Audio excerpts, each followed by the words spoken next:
Hi friends, இந்த வீடியோவில் நம்ம ஆஃப்டர் எஃபெக்ட்ஸ் பற்றி பார்க்க போகிறோம்.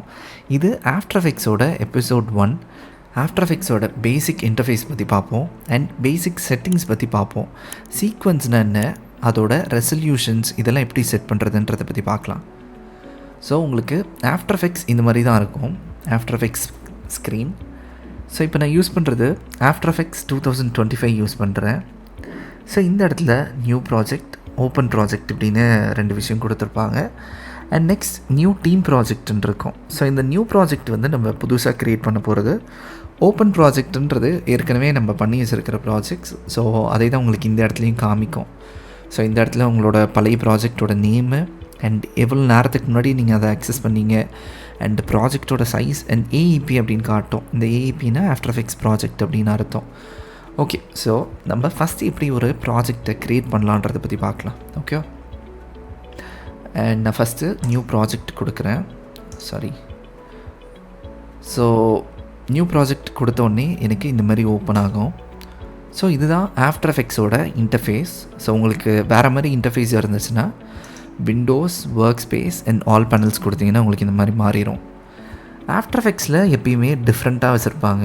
ஸோ மேலே உங்களுக்கு எல்லா டூல்ஸ் இருக்கும் அண்ட் இந்த சைடில் உங்களோட எஃபெக்ட்ஸு அண்ட் டெக்ஸ்ட் அனிமேஷன்ஸ் இந்த மாதிரி விஷயங்கள் இங்கே கொடுத்துருப்பாங்க. அண்ட் கீழே இந்த இடத்துல உங்களோட டைம்லைன் இருக்கும், அதாவது நீங்கள் ஒர்க் பண்ணக்கூடிய ஏரியா.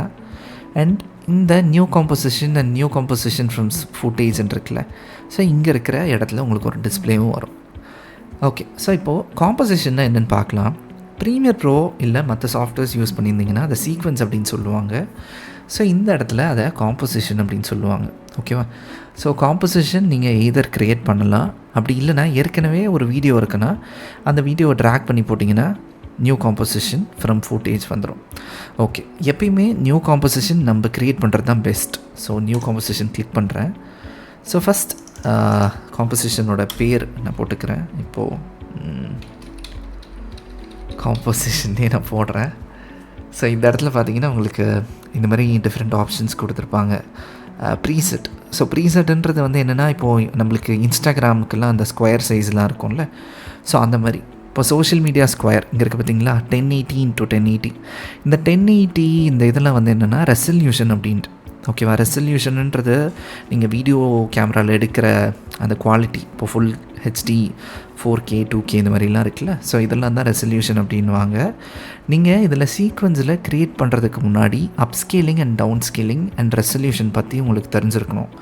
ஸோ அதை பற்றி நான் ஒரு வீடியோ கூடி சீக்கிரம் நான் போடுறேன், கீழே இருக்க லிங்க் செக் பண்ணுங்கள். இப்போது க்ரியேட்டிங் அ சீக்வன்ஸ் பற்றி நம்ம பார்க்கலாம். ஓகே, ஸோ நான் ஒரு 4K சீக்வன்ஸ் நான் க்ரியேட் பண்ண போகிறேன். ஸோ இது கொடுக்குறேன். ஸோ இங்கே பார்த்தீங்கன்னா 4Kவோட ரெசல்யூஷன் இந்த இடத்துல இருக்கும். இது வித்து, இது வந்து ஹைட். இப்போது சப்போஸ் நீங்கள் ஸ்டோரி சைஸ் மாற்றுறீங்கன்னா இது வந்து உங்களுக்கு இந்த மாதிரி லேண்ட்ஸ்கேப்பில் இருக்கும். போர்ட்ரேட் வேணும்னா இதை உல்ட்டா பண்ணிக்கிட்டிங்கன்னா மாறிடும். ஓகேவா? 2160 இங்கேயும் இந்த இடத்துல 3840 கொடுத்துட்டிங்கன்னா உங்களுக்கு ஸ்டோரி சைஸ் மாறிடும். ஸோ இப்படி நீங்கள் மாற்றலாம். இது வந்து கஸ்டமைசபிள் தான். ஸோ நீங்கள் கஸ்டமைஸ் பண்ணிக்கலாம். அண்ட் இந்த இடத்துலலாம் எதுவும் மாற்ற வேண்டாம், ஏன்னா இந்த இடத்துல நீங்கள் உங்களோட ப்ரீசெட் வச்சுட்டிங்கனாலே போதும். அண்ட் இங்கே ஃப்ரேம்ஸும் ஒரு இம்பார்ட்டண்டான ஒரு விஷயம். இப்போ நீங்கள் வீடியோ நார்மலாக ஒரு ஃபோனில் எடுத்த வீடியோலாம் எடிட் பண்ணுறீங்கன்னா ஒரு 24 ஃப்ரேம்ஸ் இல்லை ஒரு 30 ஃப்ரேம்ஸ் எடுத்துக்கலாம். அதே நம்ம லேட்டராக மோஷன் கிராஃபிக்ஸ் பற்றி பார்ப்போம்ல, ஸோ அப்போ ஃபுல்லாகவே கஸ்டமைஸாக உள்ளே இருக்கிற டூல்ஸ் வச்சு தான் யூஸ் பண்ணுவோம். ஸோ அப்போ வந்து நம்ம 60 ஃப்ரேம்ஸ் அந்த மாதிரிலாம் யூஸ் பண்ணலாம். இப்போது நான் ஒரு 24 ஃப்ரேம்ஸ் வச்சுருக்கேன். ஓகேவா? 24 ஃப்ரேம்ஸ் வச்சுருக்கேன். அண்ட் இது ரெசல்யூஷன். இங்கே தானே ப்ரோ ரெசல்யூஷன் பார்த்தோம், மறுபடியும் வருது அப்படின்னு கேட்டிங்கன்னா இது வந்து உங்களோட ப்ளேபேக். ஓகேவா? ஸோ ப்ரீமியருக்கு எப்படி நம்ம எடிட் பண்ண ஒரு ஸ்க்ரீனில் ப்ளேபேக் பண்ணுவோமோ அதே மாதிரி தான். இப்போ உங்களோட சிஸ்டம் வந்து நல்லா ஹை எண்ட் கான்ஃபிகரேஷனாக இருந்ததுன்னா நீங்கள் ஃபுல் வச்சுக்கலாம். ஆனால் என்னோடய அட்வைஸ் ½ இல்லை 1/3 வைக்கிறது நல்லது. ஸோ ½ வச்சுக்கலாம். அண்ட் டைம் கோட் பற்றி நம்ம அப்புறம் பார்ப்போம். டியூரேஷன் வந்து ஒரு இம்பார்ட்டண்டான ஒரு விஷயம். ப்ரீமியர்லலாம் நம்ம எவ்வளோக்கு எவ்வளோ கிளிப் உள்ளே ஆட் பண்ணுறோமோ நம்மளோட சீக்வன்ஸ் அதுக்கேற்ற மாதிரி எக்ஸ்டெண்ட் ஆகும். பட் ஆஃப்டர் எஃபெக்ட்ஸ் வந்து அப்படி கிடையாது. ஓகேவா? இப்போ டியூரேஷன் வந்து இப்போ ஃபார் எக்ஸாம்பிள் 10 செகண்ட்ஸ் டியூரேஷன் வச்சுருக்கேன்னா எனக்கு என்னோடய டைமில் இன்னும் 10 செகண்ட்ஸ் தான் இருக்கும். ஓகேவா? ஸோ அதே தான். ஸோ நீங்கள் இதை மாற்றிக்க முடியும். இப்போ 1 ஹார் வேணும், 10 ஹார் வேணும்னா நீங்கள் ஈஸியாக கஸ்டமைஸ் பண்ணிக்கலாம். அண்ட் பேக்ரவுண்ட் கலருன்னு இருக்குது பார்த்தீங்களா, இது கிளிக் பண்ணிங்கன்னா உங்களுக்கு இந்த மாதிரி வரும். இப்போ ப்ரீமியர்லலாம் நம்மளுக்கு வந்து ப்ரீமியர்லேயே வந்து ஆட்டோமேட்டடாக இருக்கும். உள்ளே போன உடனே நம்மளோட ஸ்க்ரீனில் எந்த வீடியோ இல்லைன்னா பிளாக்காக காட்டும். ஸோ இது வந்து நீங்கள் கஸ்டமைஸ் பண்ணிக்க முடியும் இந்த கலரை. சரியா? ஸோ இப்படி தான் நம்ம வந்து ஒரு சீக்வென்ஸ் க்ரியேட் பண்ணுவோம். இப்போ நான் ஓகே கொடுக்குறேன். ஸோ என்னோடய சீக்வென்ஸ் க்ரியேட் ஆயிடுச்சு. ஸோ நம்ம அங்கே பார்த்தோம்ல ரெசல்யூஷன், அதுதான் இந்த இடத்துலையும் இருக்கும். உங்களுக்கு என்ன அளவுக்கு ப்ளேபேக் வேணுமோ நீங்கள் இதை மாற்றிக்க முடியும். ஹாஃபு, தேர்டு, குவார்ட்டர் இந்த மாதிரி நீங்கள் மாற்றிக்கலாம். ஓகேவா? அண்ட் இந்த இடம் உங்களோட import area.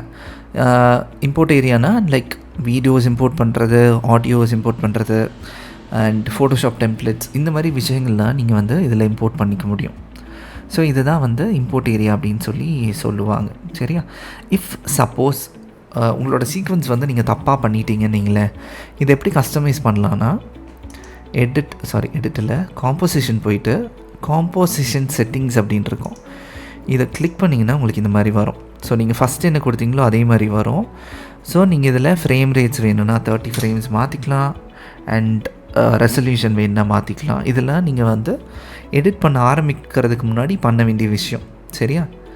And advance and 3D renders பற்றி நம்ம பார்ப்போம். ஓகே?